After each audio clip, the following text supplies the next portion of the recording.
Hello everybody, my name is InspirAspir and welcome back to my Launchpad Light Show tutorial series. Now this is part 5. If you haven't seen part 4, I would highly recommend you go watch it right now. You can click right here. The stuff we'll be using in this part you'll have to know the stuff from before in order to catch up or to know what I'm doing.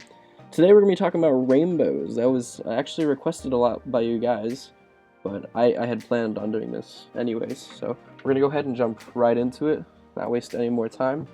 I'm gonna go ahead and make an effect on my Launchpad that you will see in a lot of my videos, just because I think it looks like a nice effect, and for the sake of this tutorial, it will get the point across. So I'm gonna make an effect, kind of like last time, where I'm gonna make it's gonna shoot out from the center in a wave outwards. Now, I could tell you guys to do the frame by frame technique like I was telling you before. I'm going to go ahead and I already have it memorized. I'm going to make it and then I'll explain what I did. Just I don't want to leave you guys out of the loop. So right here, what I did already was I made this effect. It'll shoot from the center out to these corners. So I memorized that this exact pattern. You can go ahead and frame by frame say like, okay, this is frame 1. And then frame 2 is going to be these 4, next frame is going to be these 3, and then these 3, these 8, and so on. But I just have this memorized, and I'm going to go ahead and I'm going to use the technique I showed in the last video, where I highlight all of these, hold Alt, move them over, hit inverse, and then paste them onto this side of the Launchpad to make the nice symmetrical effect right here. Now, I'm going to go ahead and I'm going to, basically, all this tutorial is combining parts 3 and 4 of my series. Part 4, like you just saw, I taught you guys how to inverse, how to effectively use that, and then I also taught you, if you highlight things, how to hold Alt and move them. And then in part 3, I taught you all about colors and how to change them. And essentially, we're going to combine those two concepts when we talk about rainbows. So right now, I'm going to go ahead and start off with a nice red. I taught you guys the colors for the Pro and Mark II in my third part, and I put a list of colors there, but I'll go ahead and put the list of colors up on the screen right now for the rainbows, like from a red to a pink, basically. If you're using the Pro and Mark II. If you're using the S and the Mini, don't worry, I plan on, later in this video, I'll go through that as well. So I'm going to start with nice red. And then basically, it's really simple. All you do is you hold Alt while you have whatever light effect you want selected, and then you drag it one frame over. In this case, my frame is a 1/16 of a bar. But I'm going to go ahead and I dragged it over, and then I'm going to change the colors of these lights to 4 up, for velocity settings up, numbers I guess, because like I told you guys in part 3, on the Pro and Mark II, they go up by 4s. So now what you should see is the red moving, and then the next color up, which is an orange, will be following right behind it, doing the exact same path, but just delayed by that 1/16 of a bar. And then I'm going to go ahead and repeat the concept again, do another 4 up, and this time I'll have a red, and once this is here, there'll be an orange here. Once the red's here, there'll be an orange, and then a yellow, and then just continue on, if that makes any sense to you. And then as you can see, the concept, the pattern will just repeat. I'll be holding Alt, moving over, scrolling up by holding Command is what I'm doing. Scrolling up to change the numbers by 4, and then just repeating, I think I messed this one up, just repeating this pattern over and over, and that's how I make my rainbows. You'll see I make rainbows a lot in my light shows. So basically, that pattern I just made, shooting across, I just made from a red to a purple spectrum, I guess, and you get that pattern. And then you can always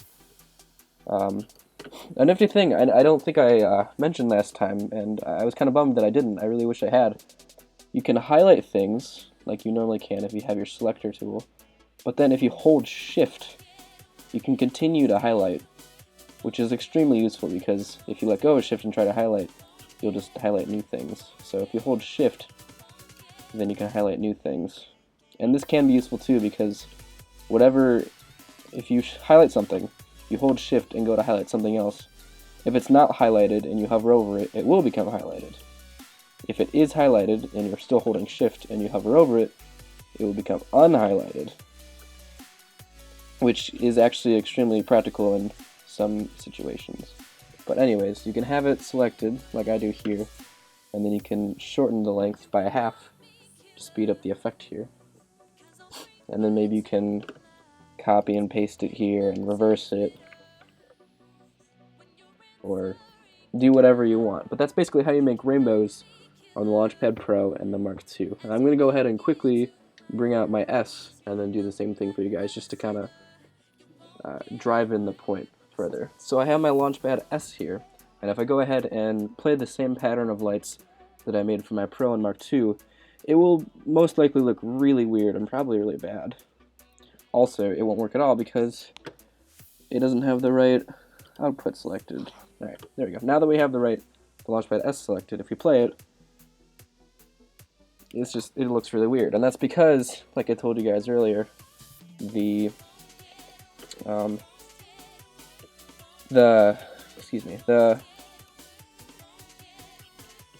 is because the colors for the Pro and Mark II are different than the S and the Mini. So I'm going to go ahead and delete this, the reversed pattern. I'm going to go ahead and highlight all of these lights, and then I'm going to show you guys something that I think is actually pretty useful. The thing is, if you were to change the lights of these right now, you can't just change them as a whole. You can if you scroll down to 1, then they all become 1. And then if you scroll up, then they can change together. But then all that does is it just makes a single light, or a single color, I suppose, and that doesn't give you the rainbow effect you want. So I'm going to highlight everything, hold Alt, drag it over one frame, and then I'm simply just going to move the part I still have highlighted and delete it. And then right here, I have my original light effect. Now, this isn't practical for you guys necessarily if you just have one Launchpad, but for me, demonstration purposes, transferring between the Pro and the S is useful if you're using different, if you're using 2 Launchpads for a light show, like I have in my Earth Sphere video. That can be useful. Anyways, whatever, you don't necessarily need to know that. So I'm going to quickly do the same thing here. So I'm going to start off with a red, and in the next frame I'm going to drag it over, make it an orange. I'll put the S colors on the screen right now. Again, I did this in the 3rd part of my tutorial, but I'll just go ahead and put it up anyways. It's not like it's a big secret, but these are the colors that I used in this order to make this nice rainbow. So there you have it. You guys have been asking about rainbows for a while. Hopefully you learned something. If you have any questions, feel free to post them in the comments below and I'll try to answer them to the best of my abilities. Next part, I think we'll talk about fading, how I make fading lights and those kind of effects in my videos. In the next part, I think we'll talk about that. So if you guys enjoyed this part, go ahead and leave a like. It shows me that you enjoyed it, and it lets me know that putting my time and effort into these videos pays off. So hopefully you guys enjoyed, and I will see you guys in the next video. See ya.